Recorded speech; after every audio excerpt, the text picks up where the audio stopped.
Everything's a little bit of a mess here. I mean, Elysian is not a mess. I'm a mess. Let's get one thing straight. Hello, everybody. We are on Coffee Friends 13. So, Annabelle last week nominated Joey, who runs Elysian, or is managing Elysian Coffee.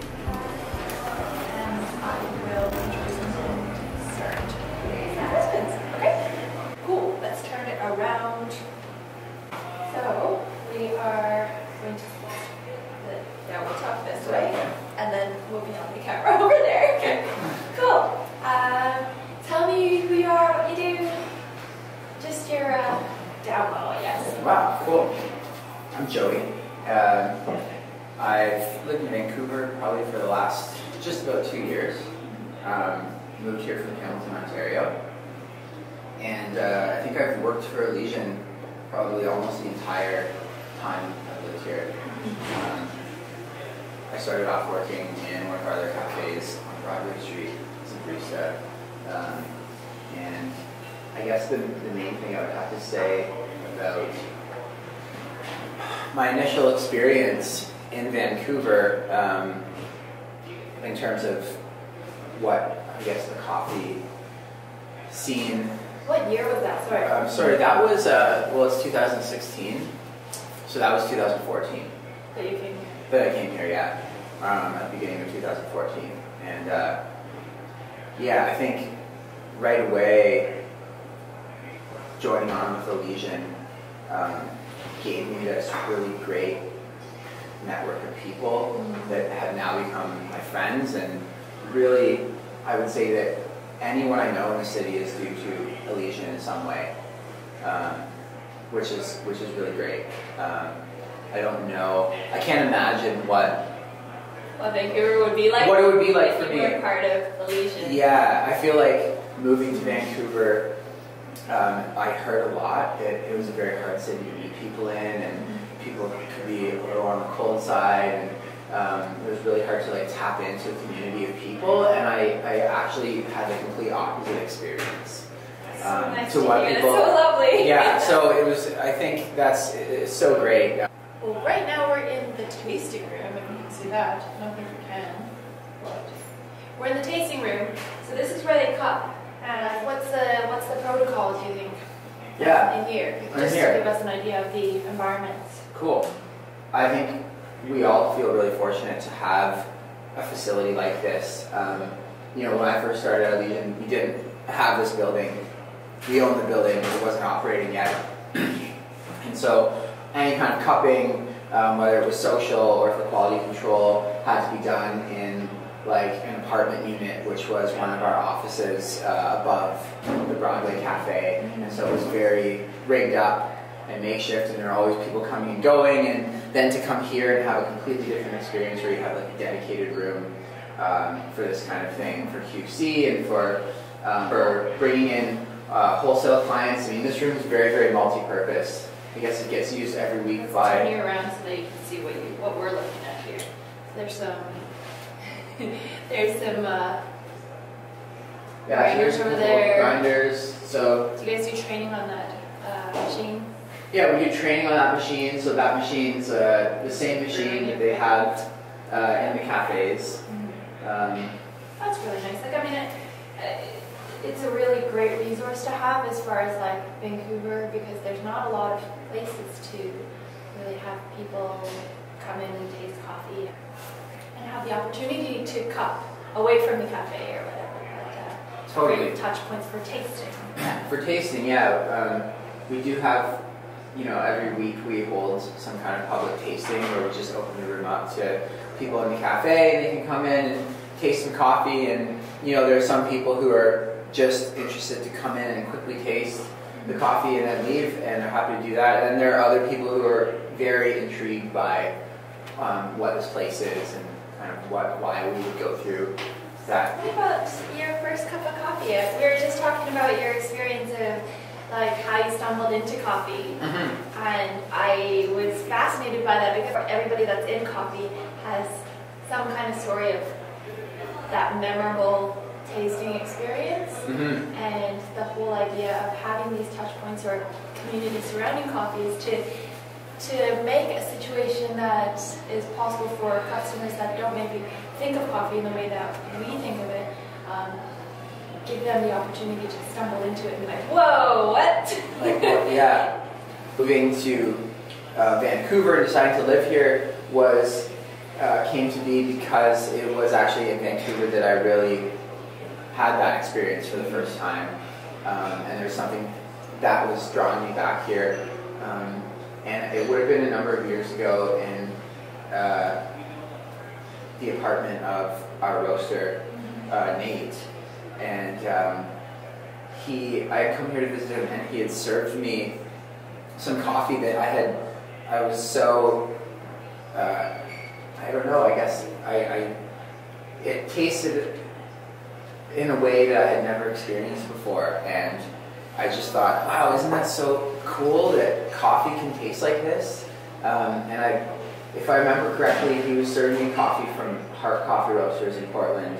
And he was giving me some Kenyans and some Ethiopians, so really kind of coffees with explosive flavor and a lot of acidity and kind of things that I had never experienced in coffee before. I think we're used to darker, like older, rounder tastes. Totally. My experience all through college was we had 2 Tim Hortons on campus and a Starbucks, and I would toggle between the two. And actually, depending on the day. Depending on the day. I went to school for performance music, so I had a practice room. Amazing. Hi, 8 ounce coffee. Sorry. 8 ounce coffee. Yay! So I ended up getting a little 1-cup coffee maker in my room, and I would just get various coffee from kind of any place and start to make my own coffee. And I guess I enjoyed the idea of making my own coffee, but was very used to that like really bold, dark taste. And so that coffee that Nate served me was really different. So you picked up an AeroPress. I picked up an AeroPress. Plastic syringe-like thing, and then the pump. Yes, the pump. And so that AeroPress went with me on a 3-month backpacking trip down the West Coast. And it was kind of, I really fell in love with the idea of providing for yourself and doing that, making coffee in a really simple way. I felt that was really rewarding. And I brought that home to one of my best friends back home, who's Jay Pryor, the roaster for Detour Coffee back in Hamilton. And he immediately fell in love with that. And so we kind of really bonded over that, I guess, AeroPress. And for a couple of years, really had a lot of fun with tasting different coffees. And I remember getting some coffee subscriptions at the time from different roasters, Phil and Sebastian, and a couple other Canadian roasters. And I mean, yeah, I guess it really just opened my eyes to what coffee can be. Well, and you said at the beginning, you were like, oh, well, wouldn't it be awesome if we could do this every day for life? We could just make coffee.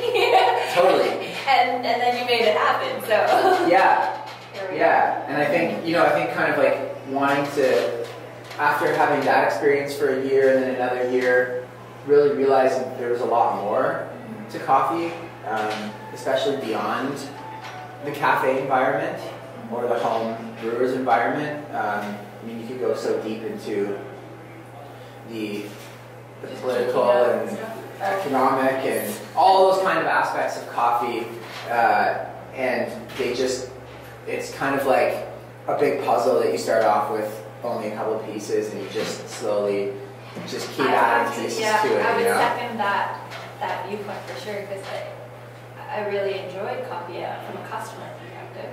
And then as you work through specialty coffee, in coffee, you learn more and more, and you think about the farmers and the process. And then during my master's, I just realized that there was so much research in the political economy of coffee, and every country is so different. Like if you think about Bolivia, there's political challenges there, and there's farmers choose to grow coffee or coca, or right. what you have to think about how they can provide for their families. But I mean, when we have it at the cafe, that's not what we're thinking. That's very we're very, very much so separated from that idea. Yeah. So how do you think that we can have more touch points, or like how do we foster a situation where somebody who maybe doesn't enjoy coffee that much, like, can be exposed to that? Like, how often do you guys do the cupping, or like, can customers, like, what days are they able to come in and taste? We typically do a public tasting on Mondays in the afternoon, around 2 p.m. usually.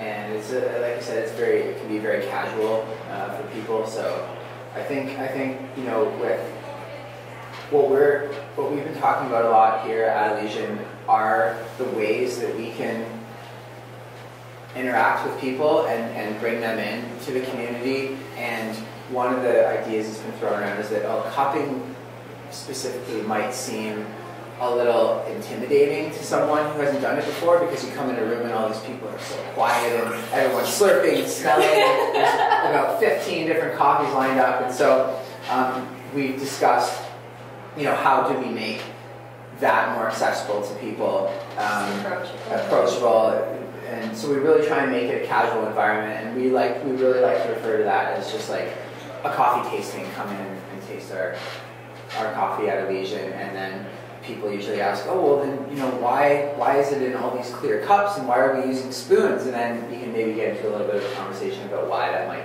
happen throughout the coffee industry at different points.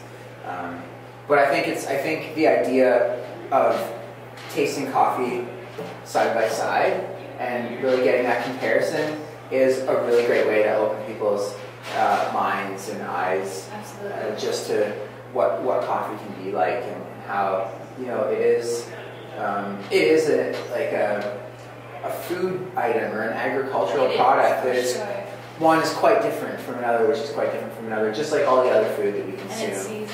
And it's seasonal. And of course, and it's seasonal and all that kind of stuff too. So yeah, I think, you know, for us, we've been in this facility for a year now, and it's largely been a year of really just trying to figure out our roasting program and kind of figure out what direction we're going to go in that way in terms of like wholesale, and I think that's just kind of starting to come together now. So I feel like the next year, a few more events or like some community stuff happening here in the next year. I know that like the last year has been very like inward in the sense that you guys want to grow as a team and figure out where Elysian is going.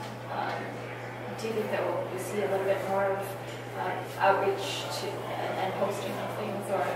I think that I personally would love to see that and be a part of it, and I think that, you know, having this fairly unique facility in the city at the moment, we're in a position to do that. So I'd really like to see that. So hopefully we'll have some things coming for the coming year. Yeah. All right. Well, I think that's pretty good. Cool. Last question is, who is your nomination for the next coffee brand? I was thinking about this, and there's a really great guy who I got the opportunity to work with for a while at the company here, who's now doing his own coffee business, and this is Eldrick. Eldrick. Yeah. Okay. So cool. do you know Eldrick? I do know Eldrick. Yeah. I'd love to see. I think he'd be really happy to hear that you nominated him. I'd love to see Eldrick involved, because, you know, he's, for me, Eldrick's someone who I really admire in, I don't know, in his like passion about coffee and his ability to just kind of make something happen, and he's really shown that in what he's doing now, and I love going to get coffee from him and having this. It's a pretty real experience. It's a pretty real experience, yeah. So okay. I think Eldrick's to me, he's a really important person in the community of coffee in Vancouver. So fantastic. Yeah. Cool. Well, I would end off. Say goodbye to everybody. Thank you guys. Thanks for your time. And that is Coffee Friends 13 with Joey. See you guys later. Bye. Easy. Cool. Thank you so much. Great. Thank you. Yeah.